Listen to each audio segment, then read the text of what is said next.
नमस्कार दोस्तों, welcome to my channel Chandanpalli advocate. तो आज हम लोग करने वाले हैं क्लास 9 का चैप्टर 1, है ना। चैप्टर 1 तो ऑलरेडी हम लोग डिस्कशन कर चुके हैं उसका बेसिक चीज़। तो आज हम लोग करने वाले हैं उसका एक्सरसाइज। ओके, उसका एक्सरसाइज मीन्स 1.1। तो सारे के सारे अपना अपना बुक कॉपी लेके बैठ जाओ ताकि हम लोग उसको डिस्कशन करने वाले हैं। ओके,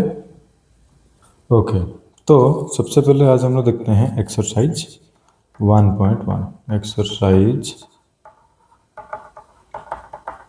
1.1। ओके, तो चैप्टर 1 में सबको इसको देखो, उसमें लिखा हुआ है figure 1.3 shows that Rian's room with points O, A, B, C marking its corner. The x and y axis are marked in the figure, है ना। Point O is the origin। तो इसमें हम लोग को रियांस का जो बेडरूम है या फिर जो रूम है उसके बारे में हम लोग को दिया हुआ है। तो सबको आपस में बुक को देखो अच्छे से, है ना। उस बुक में सबसे पहले चेक करो उसका वर्ड रो वो वाला सब कुछ दिया हुआ है। ओके, तो सबसे पहले फर्स्ट वाला क्वेश्चन क्या दिया है, देखो क्वेश्चन दिया है इफ D1R1, है ना। If D1R1 represents the door. D1R1 किसको रिप्रेजेंट करता है? डोर को। टू द रियांस रूम। तो क्वेश्चन बोला है कि how far is the door from the left wall. Left wall means Y axis से, क्योंकि हम लोग का ये वाला एक्स एक्सिस है वाई एक्सिस, तो इधर से उस रूम को डिस्टेंस कितना है, how far is the room. तो इसका आंसर अगर हम लोग लिखने वाले हैं तो फिर इसका क्या होगा, द रूम, है ना। इसमें चेक करो the room door lies on the कौन से में है, एक्स एक्सिस में है। सब कुछ चेक करो उसको, है ना, एक्स एक्सिस। सो डिस्टेंस क्या होगा, तो फिर so distance from the X axis, है ना। So distance from the X axis ये क्या होगा, 0 यूनिट। हम लोग इसको लेते हैं 0 यूनिट। तो D1 का तो फिर फिगर चेक करो, D1 का वैल्यू क्या होने वाला है, 8 और 0, है ना। इसको अगर हम लोग वो एक्स और वाई इसके बारे में हम लोग देखते हैं तो ऐसे लिखा जाता है ना। तो इसीलिए जो होता है कि कौन सा एब्सिसा और ये क्या होता है हम लोग का ऑर्डिनेट, इन दोनों को लिखा जाता है। तो D1 का वैल्यू कितना हो रहा है, ये वाला। सो R1 का वैल्यू कितना हो रहा है 11.5 और 0। अच्छे से देखो तो फिर हम लोग को इसका वैल्यू क्या हो जाएगा, तो फिर so the door begins 8 units from the X axis. तो 8 units from the Y axis, है ना, वाई एक्सिस। ओके, अभी क्वेश्चन नंबर 2, इसी का ही क्वेश्चन नंबर 2। क्वेश्चन नंबर 2 क्या बोला है, what are the coordinates of D1। D1 का कोऑर्डिनेट्स क्या है, यही तो है, ये बोला D1 का कोऑर्डिनेट। तो फिर क्या है कोऑर्डिनेट्स, इसको अच्छे से लिखो, coordinates of D1। Coordinates of D1 is equal to कितना होगा इसका, 8 और 0। ओके, नेक्स्ट क्वेश्चन अभी हम लोग बढ़ते हैं इसको, question number 3, bit 3। Question number 3 क्या बोला है, if R1 is the point, है ना। R1 का पॉइंट कितना दिया हुआ है, 11.5 और 0 दिया है। Okay, how wide the door. तो फिर बोला है कि डोर का विड्थ कितना है, डोर का क्या है विड्थ इसका कितना है। So do you think this is a comfortable width for the room door. तो क्वेश्चन अभी बोला है कि जितना भी अगर इसका विड्थ होगा, सबसे पहले हम लोग इसका विड्थ निकालते हैं। ओके, तो देखो कोऑर्डिनेट्स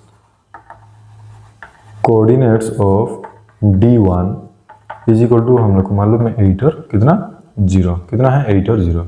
एंड R1 का कितना दिया हुआ है 11.5 और 0, ये दिया हुआ है हम लोग को।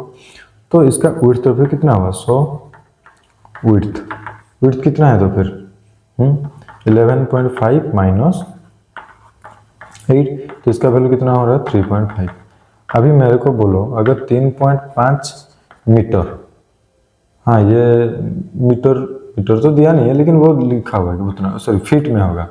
So if the unit represents, अगर इसको हम लोग फुट में लेंगे, है ना, अगर हम लोग इसको 3.5 को फुट में लेंगे, फीट में लेंगे, तो ऑब्वियसली ये बहुत ही क्या होगा कंफर्टेबल, क्योंकि 3.5 फीट का कोई अगर मतलब विड्थ होगा तो ऑब्वियसली इसमें हो जाने वाला है, मतलब फीट है ये। ओके, अभी क्वेश्चन इसमें बोला है कि if a person in a wheel chair wants to enter the room, है ना, अगर कोई व्हील चेयर में बैठा हुआ है तो विल शी और he be able to do easily, तो क्वेश्चन वही वाला बोला है। तो ऑब्वियसली व्हील चेयर टिपिकली क्या होता है, एटलीस्ट 32 इंच मीन्स वो मतलब 2.7 फीट के हिसाब से होता है ना, मतलब अगर देखा जाए तो 2.7 फीट के आसपास उसका मतलब लेंथ विड्थ मतलब विड्थ होता रहता है।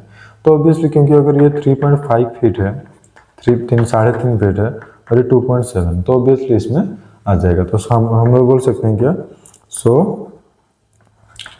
वी कैन से, है ना, we can say the door width is